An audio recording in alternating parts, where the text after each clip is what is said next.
Reading is political, and that used to make me really uncomfy. Let's talk about it. Hi, if you're new here, my name is Alexis, and I'm an aspiring fantasy author who also likes to chat about books. Yes, reading is political. I have a better understanding of what that means. I am still learning what that means.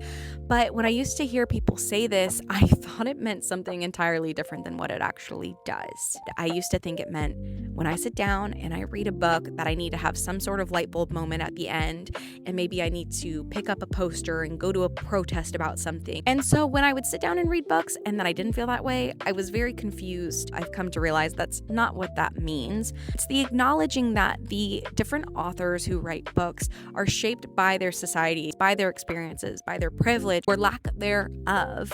And if we do not create space for different voices to be heard, then our society is never going to be changed. As a reader, what I consume, what I buy, what I support directly shapes society, and that publishers are going to put out what's selling.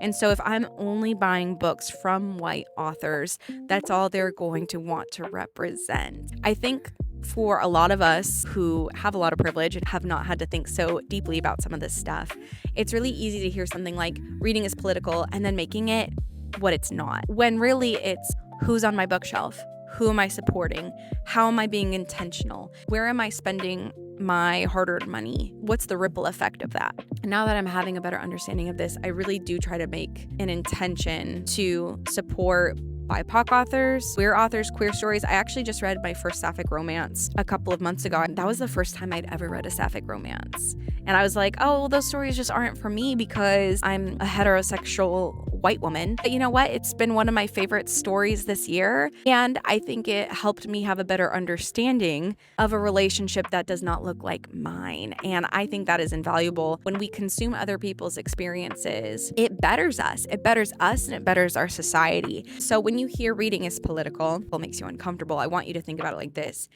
Intentionality, how it affects other people. Because at the end of the day, everything's about money.